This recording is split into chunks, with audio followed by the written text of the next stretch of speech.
Hey guys, do you want to know the quickest and easiest crop to grow in the garden? It's radish. I'm Bridget with San Diego Seed Company, and today I'm going to talk about how to grow radishes in the garden. If you're a beginning gardener, it really is the go-to food crop. I know they're not like the most amazing tasting. I do have some tips on how to prepare them so that they're even better, but they are the quickest crop that you can grow and the easiest. And they're also really fun to harvest. So before I get into all those details, make sure you hit the like and subscribe button so you're notified anytime we put out a video. So, radishes. Now, I eat a lot of radishes because we eat a lot of Mexican food. Radishes are just like, it's so important in them.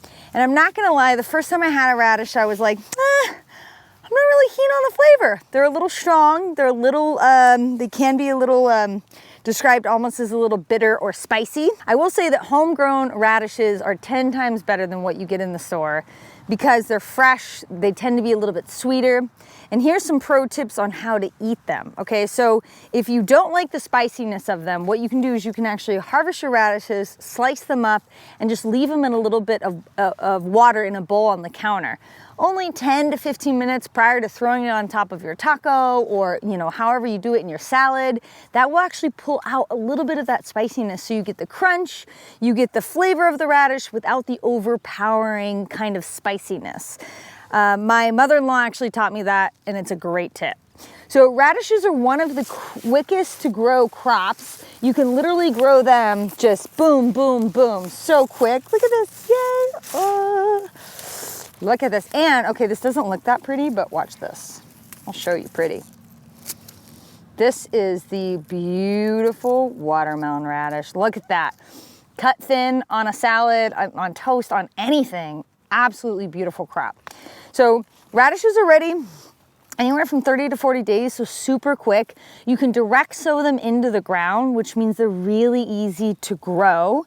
You don't have to put them in a transplant pot and then plant them out. You can just direct sow them right into the ground.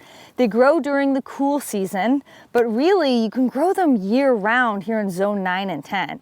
Some pro tips on how to do that is make sure that you have plenty of compost in the soil, so you have good soil, so you're holding on to moisture, and use row cover during the wintertime, shade cloth during the summertime. So as you know, I talk a lot about row cover. You can see from this field that we use it on a lot of crops during this time of the year. We are in December, going into January, but it is the winter time out here, and we use the row cover to make sure that we can protect these from any rogue frost that we might get. And it also helps keep the temperatures kind of stable for these crops that grow quicker. It protects them from insects. There's a bunch of reasons why we use it. So direct sow your radishes, very simple. The other thing that's important is that you thin them. Here's a prime example. This was not thinned. Just like with carrots or any root crop, if you don't thin them, what's gonna happen is they will outcompete each other, and like, look, you get something like that. That's worthless. What am I gonna do with that? That's not, I can't even eat that. So if you thin them, you'll end up getting bigger, nicer radishes that look like that. So we have every kind here right now. We've got watermelon radishes, which, you know, when you pull them out of the ground, not so beautiful. When you slice them thinly, it's like a burst of color in any culinary application. They've become very famous in the last couple of years because of that.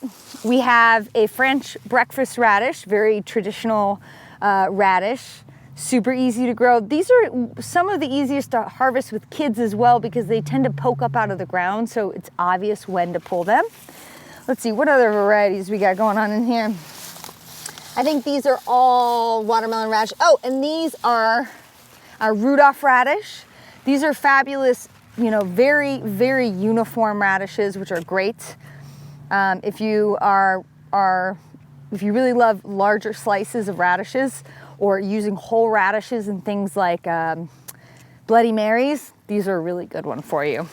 So again, direct sow the seed in the cool part of the year. So for us, that's fall really through spring, but you can grow them year round. Make sure you thin them. And that's about all that you need to know for radishes. They're the quickest crop that you can grow. It's a great crop to squeeze in between other crops in your garden because they'll be in and out of the garden in less than 2 months. So something that you need to know is radishes are a crop that you should harvest them at their peak ripeness. Bigger isn't always better with these guys. If you let your radishes get too big, they get pithy, the inside of it actually kind of starts to dry out, and then they tend to get bitter. Now, if you're growing these puppies year round and you're growing them in the spring into the summer, they can actually start to go to flower because of the longer days. And like most crops, vegetable crops, as they go to flower, they tend to get a little bitter. So you want to harvest them before. Now, this is a good example. This is probably about as big as you want to let a watermelon radish get. This is a fabulous size for a French breakfast radish, and this is also a really good size for Rudolph. Now again, you can let them get bigger, but the bigger you let them get, the more chance you have to let them get pithy and a little bitter. So harvest them at their peak ripeness, and if you need more of them because you're harvesting them so often, no big deal, they grow so quickly, you can get a lot more out of your season.